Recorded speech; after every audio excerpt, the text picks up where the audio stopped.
Hello students, स्वागत है आप सबों का मेरे यूट्यूब चैनल पर। तो आज मैं आप लोगों के लिए जो क्लास 9 का 11 तारीख को जो एग्जाम है, फर्स्ट पेपर में आपका जो हिंदी और इंग्लिश का क्वेश्चन है, मैं स्टूडेंट के टेंशन को कम करने के लिए मैं आप लोगों के लिए हिंदी का और इंग्लिश का कुछ इंपॉर्टेंट क्वेश्चन लेकर आया हूं, तो जिसमें आप वीडियो में लास्ट तक बने रहिएगा। तो आपको बहुत ही जो है ऐसे ऐसे क्वेश्चन मिलेंगे जो कि हूबहू आपको एग्जाम में जो है ना वही सब क्वेश्चन देखने को मिलेगा। ठीक है, तो क्या है कि जैसे आप इसमें एग्जाम में आपको थोड़ा सा दिक्कत आ जाती है कि आप पढ़ के नहीं जाते हो। लोग क्या करते हैं, मैथ साइंस का पढ़ते हैं और बहुत सारा हिंदी को इंग्लिश को क्या करते हैं, अवॉइड करके चलते हैं, जिसके कारण उसको दिक्कत आ जाती है। तो मैं आपको विश्वास के साथ बोलता हूं कि अगर आप मेरे इस वीडियो को लास्ट तक देख लोगे, अंतिम तक बने रहोगे, इसको विदाउट स्किपिंग आप इसको देखते जाओगे ना, तो आप निश्चित रूप से एक संतोषजनक मार्क्स आप ले आओगे। यदि आप थोड़ी बहुत भी हिंदी का थोड़ा बहुत भी आप एक अक्षर भी पढ़े होगे ना, तो अगर इसको आप देख लोगे तो निश्चित रूप से आपको जो है ना बहुत ही अच्छा मार्क्स आएगा। चलते हम वीडियो को स्टार्ट करते हैं। तो हिंदी का कुछ व्याकरण पार्ट्स जो ग्रामर आया था ना, तो उसमें से कुछ मैं क्वेश्चन करा लेता हूं। ठीक है, तो आप वीडियो को लास्ट तक देखेंगे। अगर आप नए व्यूअर हैं तो आप क्या करें, चैनल को सब्सक्राइब कर लेंगे, ताकि मैं आपका जो नेक्स्ट दिन जो एग्जाम है मैथ और साइंस का, ठीक है, उनका भी एग्जाम, उसका भी क्वेश्चन मैं अपलोड कर दूंगा। और उसमें तो आपको और ही ज्यादा शानदार सा क्वेश्चन मिलेगा। ठीक है, और सोशल साइंस का भी मैं अपलोड कर दूंगा, तो आप उसको देख लेना। चलते हैं हम लोग वीडियो को स्टार्ट करते हैं जल्दी से। क्या है ना कि शिष्य का स्त्रीलिंग रूप क्या है, शिष्य का स्त्रीलिंग रूप। तो बहुत सारा एक स्त्रीलिंग पुल्लिंग वाला लिंग से क्वेश्चन आएगा। ठीक है, तो शिष्य का स्त्रीलिंग रूप आपका क्या हो जाएगा, शिष्या हो जाएगा। ठीक है, शिष्या। ध्यान रखना, किसी का भी आ सकता है शिष्य का स्त्रीलिंग रूप, तो एक स्त्रीलिंग पुल्लिंग से आएगा। तो शिष्य का होगा शिष्या, बालक का क्या होगा बालिका। ठीक है, तो उसी तरह से अगर आपको दे देगा कवि का स्त्रीलिंग रूप, तो कवित्री हो जाएगा। कवि का पूछा जाएगा ना, तो आप ध्यान रखना, कवि का हो जाएगा कवित्री, ऐसे हो जाएगा। ठीक है, मैं ऐसे एक्स्ट्रा से बता दिया, बट आप इसका ध्यान रख लेना कि शिष्य का हो जाएगा स्त्रीलिंग रूप शिष्या। लंबा का बहुवचन क्या होगा, बहुवचन। ठीक है, एक वचन और बहुवचन होता है ना, तो लंबा का हो जाएगा लंबे। ठीक है, तो किसी का भी बहुवचन आएगा तो आप उसको थोड़ा सेंटेंस में दिमाग लगा के एनालिसिस करके आप उसको कर लेना। ठीक है, तो लंबा का बहुवचन होगा लंबे। ठीक है, लंबे आ जाएगा। दूसरा क्वेश्चन चलते हैं हम लोग, इतिहास का विशेषण क्या होगा। तो इतिहास में क्या बोलते हैं हम लोग, ऐतिहासिक। ठीक है, जैसे मानव का विशेषण क्या होगा, मानवीय होगा, तो इसमें आपका हो जाएगा ऐतिहासिक। ठीक है, ऐतिहासिक, ऐतिहासिक। ठीक है, घबराने की जरूरत नहीं है, किसी का भी विशेषण बोलेगा अब ध्यान रखना, जैसे विज्ञान का वैज्ञानिक हो जाएगा। या इसी में आपको उल्टा क्वेश्चन पूछ सकता है कि इतिहास में इक प्रत्यय जोड़ने से क्या बनता है, तो आप ध्यान रखना ऐतिहासिक होगा, ऐतिहासिक नहीं होगा, ऐतिहासिक होगा। ठीक है, नेक्स्ट क्वेश्चन चलते हैं हम लोग, को किस कारक का चिन्ह है। दोस्तों मैं आपको सभी का मिला हुआ जो है बना कर दिया हूं, ताकि आपको इस टाइप का क्वेश्चन आपको देखने को मिलेगा। तो आप निश्चित रूप से देख सकते हैं को किस कारक का चिन्ह है। तो कारक आप पढ़े होंगे है ना, कर्ता ने, कर्म को, करण से, संप्रदान के लिए। तो उस तरह से को जो है आपका क्या है, कर्ता ने, फर्स्ट में कर्ता कारक है तो उसमें ने होता है। कर्म, कर्म कारक में क्या होता है, को होता है, कर्म। तो इसका आंसर आपका हो जाएगा कर्म। कर्ता ने कर्म को, तो को किस कारक का चिन्ह है, कर्म कारक का चिन्ह है, कर्म कारक का। तो आपको ऑप्शन में मिलेगा कर्म कारक, तो आप लगा देना। ठीक है, कर्म कारक का पूछेगा तो कर्म से होता है से। ठीक है, ध्यान रखना। कान देना, एक मुहावरा आएगा स्टूडेंट्स, ध्यान रखना, एक मुहावरा। तो मुहावरा कान देना, बहुत लोग सोचेंगे कान देना, कान देना क्या, कान देना मतलब, कान देना का मतलब हुआ ध्यान देना, किसी का बात भी ध्यान से सुनना, ध्यान से सुनना। कान देने का मतलब हुआ ध्यान से सुनना। ठीक है, या ध्यान देना, जहां पे ऑप्शन मिलेगा आप लगा देना। आयात का विलोम शब्द क्या है, आयात का विलोम शब्द होगा आपका निर्यात। ठीक है, जल्दी से आप देख लेना, आयात का शब्द होगा निर्यात, विलोम का। ठीक है, आयात का निर्यात आ जाएगा। अगर आपको देगा आस्तिक, आस्तिक का होगा नास्तिक। इस तरह विलोम शब्द दो चार याद रख लोगे ना, आपको मिल जाएगा। ऑप्शन देखोगे ना तो आप पक्का मार लोगे, इसलिए मैं भी ना ऑप्शन से आपको बता देता हूं।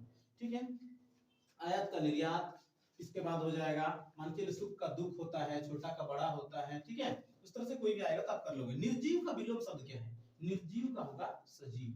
निर्जीव मतलब जिसमें जान ना हो, और सजीव मतलब जिसमें जान हो। ठीक है, तो तो निर्जीव का विलोम शब्द हो जाएगा आपका सजीव हो जाएगा, ठीक है, सजीव हो जाएगा। कूल, ध्यान रखना है, कूल और कूल, ठीक है, दोनों का अर्थ क्या होगा, दोनों एक जैसा लगता है ना, सुनने में एक लगता है, इसको बोलते हैं श्रुति संभिनार्थक शब्द, सुनने में एक जैसा और उसका अर्थ अलग अलग, ठीक है। तो कूल का अर्थ होता है वंश, पहला कूल का होगा वंश और दूसरा का हो जाएगा किनारा, किनारा, ठीक है, किनारा, कुल, वंश, कुल खानदान आप सुने होंगे, किनारा, मैं नदी के कुल कुल घूम रहा था, मतलब नदी के किनारे, तो कुल इसको बोलते हैं, ये इसका हो जाएगा आपका किनारा, इसका हो जाएगा वंश खानदान, ठीक है। माता पिता, ध्यान रखना बहुत इंपॉर्टेंट है, माता पिता कौन सा समास है, माता पिता कौन सा समास है, तो मैं एक ट्रिक बता देता हूं, जब भी समास में आपको जब यहां पर बीच में हाइफन मिल जाएगा ना, हाइफन मिल जाएगा, जैसे इस तरह का डैश मिल जाएगा छोटा सा, तो इसका बोलते हैं द्वंद्व समास, इसको बोलते हैं हम लोग द्वंद्व समास। आप कभी भी देखना जहां कहीं भी इस टाइप का मिलेगा हाइफन वाला, उसको द्वंद्व समास, जैसे भाई बहन, दाल भात, लोटा डोरी, माता पिता, अगर इस टाइप का कोई भी मिल जाएगा हाइफन बीच में मिल जाएगा, उसको क्या बोलेंगे द्वंद्व समास। द्वंद्व समास मतलब द्वंद्व का मतलब क्या होता है, झगड़ा, तो आप याद रखना माता पिता में अक्सर झगड़ा हो ही जाता है, इसमें बुरा लगने की क्या बात है, जैसे हो जाता है पति पत्नी, ध्यान रखना आप पति पत्नी मिलेगा तो पति पत्नी में भी द्वंद्व समास होता है, दोनों में झगड़ा होते रहता है, तो द्वंद्व याद रखना, द्वंद्व जहां पर भी इस टाइप का मिलेगा तो आपको द्वंद्व मिलेगा, तो क्या हो जाएगा द्वंद्व समास। नेक्स्ट आते हैं हम लोग, पंकज किसका पर्यायवाची शब्द है, वहां पर रहेगा बहुत सारा कि किसका पर्यायवाची है, तो पंकज में कुछ दिया रहेगा, तो पंकज जो होता है ना, पंकज, सरोज, जलज, राजीव, ये सारा जो है कमल का पर्यायवाची शब्द है, कमल का पर्यायवाची शब्द है। नेक्स्ट क्वेश्चन है, हीरा और मोती के मालिक का नाम क्या था, मैं कुछ ग्रामर के बाद इसको बता देता हूँ, ठीक है ना, हिंदी में से, इसमें से आपका जो है ना बुक से ये सब आ सकता है। हीरा और मोती जो है उसमें दो बैलों की कथा है ना, प्रेमचंद के द्वारा लिखा गया है, उसको ध्यान रखना। तो हीरा और मोती के मालिक का नाम क्या था, तो वो क्या था, झूरी था, झूरी, ठीक है, अब ध्यान रखना झूरी, ऑप्शन में झूरी मिलेगा उसको टिक कर देना। मैं जल्दी से करवा देता हूँ, किसको गधा कहा जाता है, अब आप बोलोगे गधा तो एक जानवर है, बट आपको ऑप्शन में इस टाइप का रहेगा, मैं ऑप्शन इसमें लिख दिया हूँ, नहीं तो आप दिमाग थोड़ा सा अलग कर लोगे, तो फिर मूर्ख लोगों को गधा कहा जाता है। आप गाली उली सुने होंगे कि अरे गधा कहीं का, इसका मतलब क्या, उसने कुछ काम नहीं कर पाया इसलिए इसको गधा बोल दिया, तो गधा मतलब किसको, मूर्ख व्यक्ति को, ठीक है, मूर्ख व्यक्ति को। 13वां नंबर क्वेश्चन है, लेखक कितना साल तक गरीब की झोपड़ी में रहा था, तो उस कहानी में आप जानते हो ना कि लेखक जो है ना 5 साल तक उस गरीब की झोपड़ी में रह गया था, 5 साल तक, 5 साल तक रहा था। नेक्स्ट क्वेश्चन हम लोग का कि ये आपका 11 12 13 हो गया। 14 में है, किस पक्षी ने सालिम अली की जीवन को बदल दी थी, सालिम अली ने किसको देखा था, गौरैया, आप जानते हो कि गौरैया कितना मेहनती होता है, और इसी के देख करके ही जो है ना सालिम अली का जीवन जो है ना बिल्कुल जो है बदल गया, चेंज हो गया, और उनके जीवन में एक अजीब सा बदलाव आया, ठीक है, तो गौरैया होगा इसमें। लेखक को प्रेमचंद का क्या मिला था, लेखक जो है प्रेमचंद का कुछ मिला था, वो लिखने क्रम में, तो उनको क्या मिला था, एक फोटो मिला था, प्रेमचंद का एक फोटो उसको मिला था, ठीक है, एक फोटो मिला था। चलते हैं हम लोग 16 नंबर क्वेश्चन, पूस की रात के लेखक कौन है, प्रेमचंद, प्रेमचंद ने पूस की रात लिखा है। आप कवि का नाम सब भी, लेखक का नाम सब भी याद कर लोगे तो आपको बहुत बेनिफिट होगा, ठीक है ना, एक आएगा जरूर आपको। तो पूस की रात के लेखक कौन है, प्रेमचंद। तुम फोटो का महत्व नहीं समझते, किस पार्ट से है, तो फोटो वाला जब भी आ जाएगा ना, तो इसमें चैप्टर का नाम क्या होगा, प्रेमचंद के फटे जूते, प्रेमचंद के फटे जूते, इसमें जूता का बात है, बट उसका क्या हुआ था, एक फोटो मिला था, उनके बारे में लिखा गया, ठीक है, प्रेमचंद के फटे जूते। महादेवी वर्मा को कविता लिखने की प्रेरणा किससे मिली, महादेवी वर्मा जो थे ना, जो है उनको क्या किससे मिला था, उनकी माँ से, ठीक है, वो अपनी माँ से प्रेरित होकर के, उनकी माँ को देख करके प्रेरित होकर के वो क्या किए थे, कविता लिखने की जो आदत डाली है, प्रेरणा डाली, तो माँ होगा इसका आंसर, ठीक है। नेक्स्ट क्वेश्चन है, एक कुत्ता और एक मैना पाठ में गुरुदेव, गुरुदेव किसे कहा गया है, गुरुदेव एक ये जीके का भी क्वेश्चन है, आप जानते हो कि गुरुदेव जो है रविंद्रनाथ टैगोर को कहा जाता है, रविंद्रनाथ टैगोर, ठीक है, रविंद्रनाथ टैगोर को क्या कहा जाता है, गुरुदेव, रविंद्रनाथ टैगोर को गुरुदेव की संज्ञा दी गई है, ठीक है। नेक्स्ट क्वेश्चन हम लोग का 20 नंबर, कबीर की साखी में किसका महत्व बताया गया है, जो कबीर ने साखी जो लिखा था ना, उसमें किसका महत्व बताया गया है? प्रेम का। कभी भी जो है ना कबीरदास जो है प्रेम से संबंधित बातें करते हैं, तो इसमें प्रेम की बातें कही गई है कबीरदास के साखी में। नेक्स्ट क्वेश्चन है, मेरे संग की औरतें पाठ में किसका हृदय परिवर्तन होता है? ठीक है, जो मेरे संग की औरतें जो है ना इस पाठ में जो है ना किसका हृदय बदल जाता है, चेंज हो जाता है? आप पढ़े होगे, क्या होगा? चोर का। ठीक है, तो चोर का जहां ऑप्शन मिलेगा तो चोर वाला उसमें टिक लगा देना, चोर का। मां ने किस दिशा को मृत्यु का दिशा कहा था? तो मृत्यु का दिशा जो है दक्षिण दिशा को मां ने बताई थी कि मृत्यु का जो दिशा है वो है दक्षिण दिशा। ठीक है, दक्षिण दिशा। नेक्स्ट क्वेश्चन है, मेघ आए बन ठन के खाली जगह के सही शब्द क्या है? तो इसमें खाली जगह में सही शब्द क्या बनाएगा? तो मैं आपसे चारों ऑप्शन इसमें लिख दिया हूं ताकि आप आराम से कर सकते हो।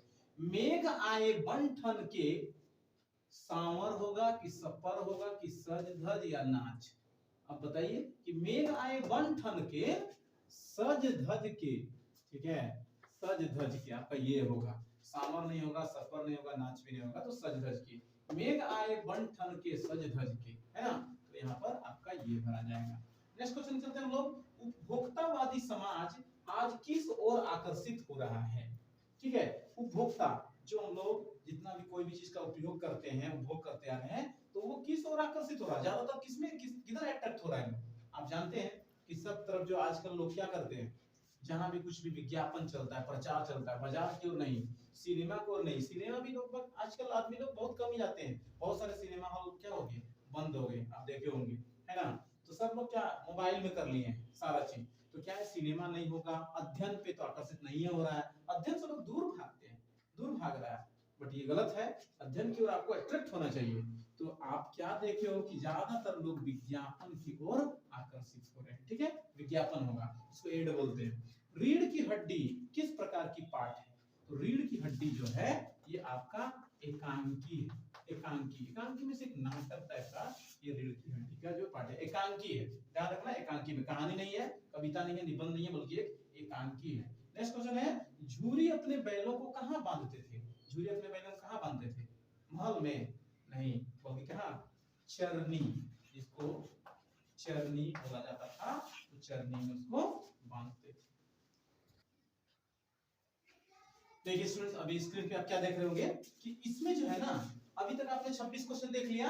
अभी मैं जो आपको बता रहा हूं इसको आप बिल्कुल स्किप नहीं करेंगे, तो आपको निश्चित रूप से इसी टाइप का, अगर इसको आप अच्छा समझ लोगे ना, तो इस टाइप का आपको कोई भी क्वेश्चन आएगा किसी प्रकार का, तो आप निश्चित रूप से जो है ना 5 नंबर आपका निश्चित पक्का रहेगा इसमें। ठीक है, तो मैं आपको बता रहा हूं, ध्यान से देखना। क्या दिया है ना, सही विकल्प का चयन करें। ठीक है, इसको बनाने में आप ध्यान दो कि सेवा में, अब यहां पर लिखा हुआ इस टाइप का, ठीक है, कि सेवा में इसका यहां पर देख लिया आप 11 नंबर में डॉट डॉट दिया है। ठीक है, ध्यान देना, इसी में 11 नंबर में डॉट डॉट दिया है, तो 11 नंबर का यहां पर ऑप्शन आपको चारों तीनों दिया हुआ है।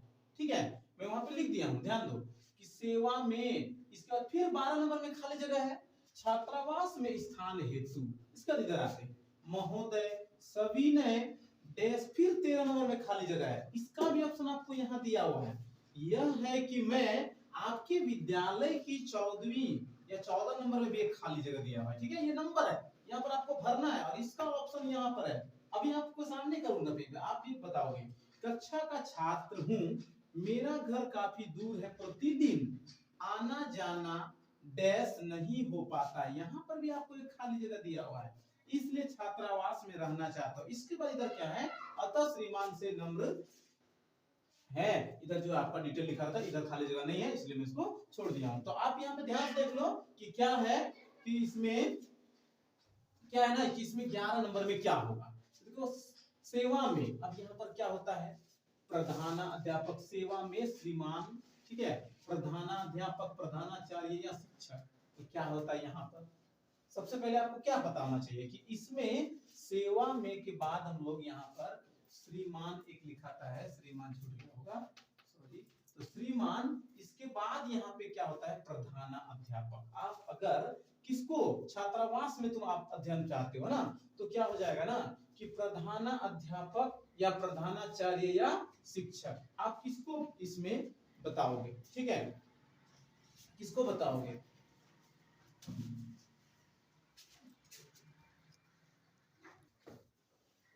इसमें क्या है ना कि इसमें जो है आपका सेवा में श्रीमान, तो आपका क्या हो जाएगा प्रधानाध्यापक, सेवा में श्रीमान प्रधानाध्यापक। इसके बाद यहाँ पर विषय लिखा था, ठीक है, तो क्या हो जाएगा इसमें आपका विषय, यहाँ पर विषय लिखा था, विषय मैं भर ही देता हूँ, आप आराम से कर लोगे। तो 12 नंबर का आंसर आपका क्या हो जाएगा विषय हो जाएगा, विषय, ठीक है ना। सेवा में श्रीमान प्रधानाध्यापक, इसका यहाँ क्या होता है विषय, तो आपका 13 नंबर में 12 नंबर में विषय भरा गया, ठीक है। फिर आप देखोगे इसके बाद क्या है महोदय सविनय, सविनय के बाद यहाँ पर क्या लिखाता है निवेदन, ठीक है, निवेदन। तो 13 नंबर में आपका देख लो सेवा में श्रीमान प्रधानाध्यापक महोदय, तो सविनय निवेदन होता है। मैं यहाँ पे ऑप्शन प्रार्थना महाशय महोदय, एक ऑप्शन छूट गया है, यहाँ पे हो जाएगा निवेदन, ठीक है। तो आप ध्यान रखना यहाँ पर होगा सविनय निवेदन, निवेदन, ध्यान रखना। अगर आप थोड़ा सा इसमें ध्यान दोगे तो आपका पक्का सही हो जाएगा। तो सविनय निवेदन यह है कि मैं आपके विद्यालय की, फिर 14 नंबर खाली जगह मिल गया, तो 14 नंबर ऑप्शन देखते हैं हम लोग वहां पर, आपको वहां पर क्वेश्चन में मिलेगा ऑप्शन, ठीक है, डरने की कोई बात नहीं है, आप वहां पर अच्छा से कर सकते हो। तो 14 नंबर में क्या है सविनय निवेदन है कि आपके विद्यालय की 14 नंबर में दिया है कि खाली जगह कक्षा का छात्र हूं। तो आप किस कक्षा का एग्जाम दे रहे हो भाई, 9th क्लास का एग्जाम दे रहे हो ना, तो आप वहां पे 9वीं, आपको यहाँ पे 9वीं कक्षा ये आपको भर देना है, ठीक है, 9वीं कक्षा। अब ये सब देख लो खाली जगह में ये सब भरा रहा है, ठीक है ना। तो 9वीं कक्षा यहाँ पर भरा गया निवेदन। तो 9वीं कक्षा का छात्र हूं, मेरा घर काफी दूर है, प्रतिदिन आना जाना। अब यहाँ पर देख लो ऑप्शन है 15 नंबर का असंभव, संभव, सरल। अब ध्यान रखना जल्दी से असंभव नहीं भर देना, ठीक है ना। आपको क्या करना है आना जाना संभव, यहाँ देखो क्या लिखा है नहीं, तो असंभव अगर आप लिख देते तो गलत जाएगा, असंभव नहीं पता नहीं बल्कि संभव, यहाँ पर आपका हो जाएगा संभव नहीं हो पाता है, ठीक है। तो इसलिए छात्रावास में रहना चाहता हूं, तो श्रीमान से नम्र प्रार्थना है कि मेरी जो है ना ये बात को स्वीकार किया जाएगा। आपका स्टूडेंट रहता है ना, तो ये बहुत ही आसान कर दिया है ताकि आपको उसी लेटर से कोई भी पत्र रहेगा या इस तरह का एप्लीकेशन आवेदन रहेगा, इसमें से आपको उसी बीच में से जो है ना खाली जगह छोड़ छोड़ करके उसका ऑप्शन दे देगा। आप आराम से ध्यान से पढ़ना स्टूडेंट, आराम से आप कर लोगे, ठीक है ना। तो इस तरह से आपका इसमें 5 नंबर हो जाएगा। फिर आप उधर आगे पढ़े हो उसमें भी आप कर लोगे, निश्चित रूप से आपको सफलता मिलेगी। इसके बाद जो है ना फर्स्ट में आपका कोई भी पैराग्राफ रहेगा जो पैसेज रहेगा, गद्यांश रहता है ना, उसको आप देख करके अच्छा से पढ़ लेना, और पढ़ने के बाद उसको आराम से किसी भी प्रकार का, मान के चलो मैं कोई बता दूंगा वो नहीं आया तो फिर बेकार हो जाता है, इसलिए मैं आपको बता देता हूँ, सजेस्ट कर देता हूँ कि आपको वो क्वेश्चन जो है ना अच्छा से ध्यान से पढ़ लेना, उसका आंसर ढूंढ करके आप उसी से टिक कर देना, क्योंकि गद्यांश जो है ना कोई भी दे सकता है, इसलिए आपको घबराने की जरूरत नहीं है। तो उम्मीद है कि मैं हिंदी की जो ये बातें आपको समझा पाया हूँ, ये क्वेश्चन को आप ध्यान से कर लेना, ठीक है। और नेक्स्ट जो है मैं आपको इसी टाइप का जो है नेक्स्ट इंग्लिश का, मैथ का, साइंस का, सोशल साइंस का जो सारे सब्जेक्ट का मैं आपको अपलोड कर दूंगा। तो इसी तरह से नेक्स्ट वीडियो प्राप्त करने के लिए आप मेरे चैनल पर अगर नए हो तो आप प्लीज मेरे चैनल को सब्सक्राइब कर लो, ठीक है, और बेल आइकन को प्रेस कर लो, और आप अपने दोस्तों को भी ये वीडियो शेयर कर सकते हो ताकि वो भी लाभान्वित हो, क्योंकि मैं जानता हूँ कि 9th क्लास में उतने बच्चे नहीं पढ़ते हैं, उतना इग्नोर करते हैं, खेलने कूदने में रह जाते हैं, जिसके कारण उसको ध्यान नहीं रहता है। तो आप चैनल को सब्सक्राइब कर लो और बेल आइकन को प्रेस कर लो ताकि आपको नेक्स्ट वीडियो तुरंत मिलेगा और अच्छी तरीके से इस कार्य में लाभान्वित हो पाएंगे।